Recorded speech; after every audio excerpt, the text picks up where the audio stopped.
Now, whisper it very quietly, just in case the clouds are listening. But we've got a clear night tonight. It's the first night it's been clear in absolute weeks. And tonight, I've chosen my target, but I have a system for choosing targets. And it's not a system that everyone should be using particularly. You might have your own system.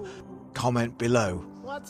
But it has worked for me, and I'm going to show you tonight my system for picking imaging targets and the process that I go through for doing that. Now, years gone by, I'd use one of these, trusty iPad, and I'd maybe look for targets in the search, or just have a look around to see how far away things were from the moon, because obviously you don't want to be choosing targets with a bright moon in the way. And I'd be looking around to see what's up, maybe press one of these buttons and move the camera around to see what's there. And this worked fairly well for quite some time, but it's not my preferred way of going about things now, because sometimes you have to wait until the day, and I like to prepare earlier than that. So we're going to jump to the computer, and I'm going to show you how I find my targets for a night of imaging. My name's Martin. This is Adventures in Astronomy. Hope you enjoy this episode. Okay, we're actually in the next morning. I couldn't resist not staying out there for a little while, and even though it did actually cloud over, it was just so nice to see clear skies for a bit. So we're into the next morning, and my software of choice for helping me decide what targets to image at night is Telescopius. It's a brilliant piece of software. It can look, when you first boot it up, quite overwhelming, and it does a lot of things, but it's actually quite straightforward. So what I suggest we do is I help you through it by taking you through a pane at a time. And when I say a pane, I don't mean a pane in terms of it's difficult to use, but as in a actual window pane on the screen. So on the left-hand side, you'll find information about the moon and when it's rising and when it's setting. And then you've got the daylight hours, which is really useful. So you've got obviously sunset and sunrise in there. You've got civil night, which I often use to start polar aligning, because that's usually good enough. You've got the nautical night. I tend to use nautical night for getting the plate solving done, starting to get to grips with things like autofocus, and checking that the target's all centered and ready to go. And then of course the astronomical night is the bit that you do not want to waste. Tonight we've got a nice generous amount of time from about 6 o'clock till 5:43 in the morning, although we don't, because actually looking below that, it does give us the weather forecast, and you can see in this pane here that we've got tonight, it's not looking too clear at all, and the scene's not looking so good either. Helpfully, if you mouse over these things, if you ever wondered what seeing is, it just does give you a quick definition of what that is. So it's really lovely software to use this. And then the main interface, when you come into it, will actually look like this, and you've got targets for your telescope. You can actually just click straight in there and get back on to things, but let's just start back at this opening page. You can actually decide what kind of target you want from these options here. If you wanted an open cluster or a dark nebula, or even comets and planets, you can do that. And we've got obviously these lovely latest photographs. I'll come back to that a little bit later on. So in order to decide what I'm doing, I usually click on targets, and I go deep sky usually is where I start, and we've got this wonderful database of 12,136 objects here. And then it's just a matter of narrowing things down. So I'm going to make some recommendations, but they're just recommendations. You will have your own methods of doing this, but this is just what I do. So the first thing I do, reaching an altitude. I know some people will say I'm not imaging unless it's at least 50, even 60 degrees in the sky. If we did that in the UK, that would very much limit our targets down to not a lot, because we're so far north of the equator.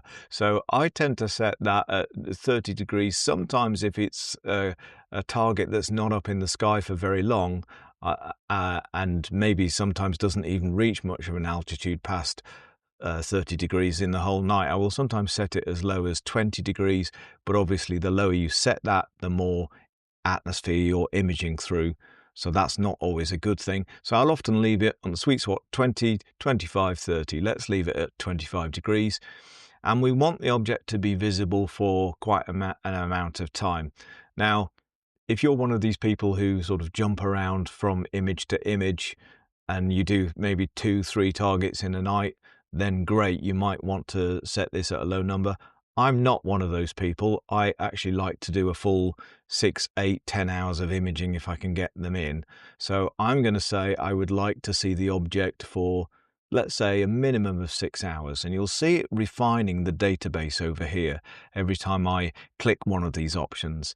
And I'm also going to say I can't image from sunset because it's just too bright. So I'm going to say I'd like to see it from, let's say, we've got nautical and sunset here. Let's say astronomical sunset, which is in line with this information over here, 1759. And I can't go as far as sunrise either, so I'm going to go astronomical sunrise up here, 543. And then you might decide, well, maybe you've got a garden where the northeast view is blocked, so you might want to say view limited to quadrants northwest, southwest, southeast. I'm fairly lucky. I've got not a lot of obstructions, slight little bit with an outbuilding, but I've actually got that set in Nina, and you can do a horizon scan on that and get the software to do it. That's a whole new video, maybe for another time.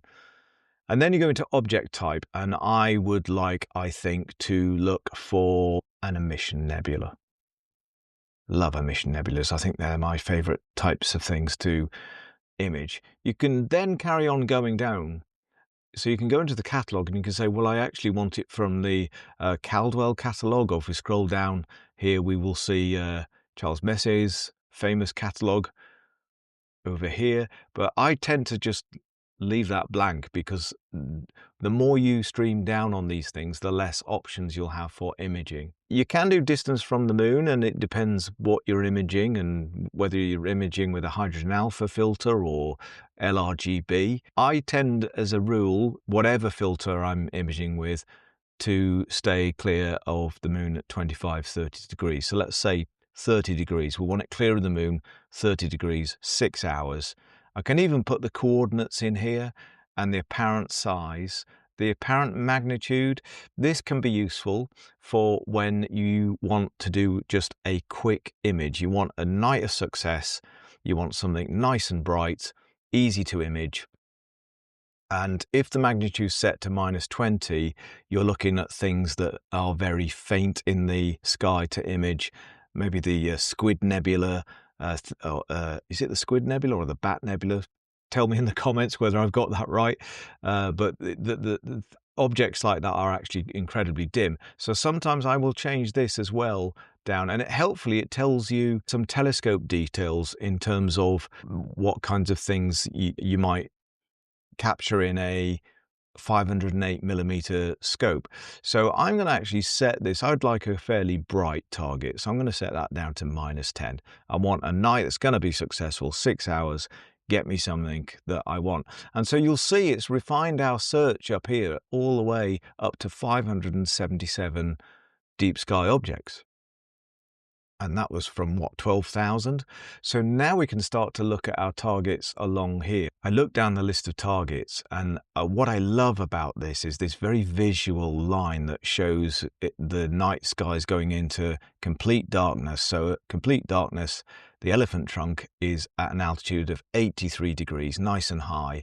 And you can see throughout the night, it's coming down 70 degrees, 60 degrees.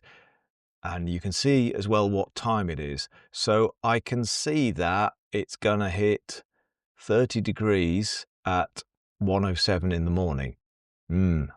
I want a target that I can image the whole night. So I'm discounting that. Let's go to the Heart Nebula. That might be a candidate. So I can see nice and high, altitude 52, 53 degrees, 5 o'clock. It's going all the way up, passes at its peak point and heading all the way down, still at 40 degrees at 4:33. The Heart Nebula is a candidate. So that is the point where I could say, well, I've chosen my target for the night. You can, if you click on here, create a observing list or add it to one that you've already done. So I could go, I've got a December list starting to appear, ready for next month. We're at the end of November at the time of filming. So you could add it to December, you could add it to create lists. I tend to do lists for each month. And then we go to Telescopius's next really brilliant feature. So if I click on the Heart Nebula, first of all, there are some wonderful images that have already been taken by people. And I tend to look through these because they can be quite inspiring. And they help me sometimes to find the look that I'm going for. Don't reinvent the wheel. I mean, that image on screen now is absolutely gorgeous. Thank you, Tayman. That's brilliant. So I could just grab that, and if you click on it, it will actually take you into a full-size view of that. I could share it. I could add it to my album so that when I'm working in PixInsight, I could work towards that look. If you want, I can cycle through. I could look at this one. Very nice image, but it's not a narrowband view that I'd like to go. So scrolling through these are actually quite helpful. And you'll see a tab here that says See All. And they've all in their own way got beauty. I mean, that central one of Merlot, I think it is just a lovely view. But obviously that's been taken probably with that's obviously been taken with a Schmidt-Cassegrain scope, I would imagine. Then we can scroll down on these pages and it really helps us with imaging opportunities here. So it will say the date that you're on and it will tell you your optimum imaging type. So hydrogen, alpha, sulfur, oxygen are all good. LRGB, not so good. And if you click on the information, it will start to give you a little bit more information. So it's saying moon illumination is 59%. So I would imagine that's why it's discounting LRGB tonight, because there's too much moon. And then if we scroll down, we get the telescope simulator. This is a really useful tool for framing your object. Now, to be clear, it's not connecting with your telescope, but it will give you an idea of kind of options for what you would like this to look like. You can add your equipment in. So I have two telescopes in here. I have my Prima Loose Lab refractor, which is an 80mm 500mm scope, so focal length and aperture. Little hint of what's to come in the channel later on, because that might be arriving soon. And then I can go to my cameras. I've got two different cameras. So I'm going to choose my Player One Poseidon, and I'm going to choose my airy black refractor. And there we have on screen a nice image of the Heart Nebula, where I can start to think about my framing. If you go to this 1:1, you can actually increase your panel size. So I could have two panels and do it as a mosaic. But I don't want that today. I would like to just go for one. Just heading back to the camera tab, by the way, you can actually rotate the image on the framing here to say, actually, how much can I fit in? That might be actually a nicer framing of it. So I could start to go, right, I get a real idea of what this is going to look like, or the kind of feel that I want to go for. In a nutshell, that is how I use Telescopius to choose my targets. But there is one more tool that I sometimes use to help me with planning my targets, and that is good old ChatGPT. Now, the thing I'd advise with ChatGPT is rubbish in, rubbish out. So you really need to think about the quality of your prompt. So I've got one here ready to go, and I'm going to just paste this in. And you'll see what I've got on screen is I'm imaging the Heart Nebula with a Poseidon M Pro camera and a 500mm refractor in Bortle 5 skies using narrowband filters. So please suggest some exposure times, number of frames, and total integration time. So if you do a prompt like that, it will help you. And obviously you can modify this prompt based on what you would like to know. So if we get ChatGPT on that, it will start to give you some fairly good recommendations. You've got to be a bit careful with AI because it's not always correct, but it can give you a head start. So it's recommending exposure times of at least 300 to 600 seconds.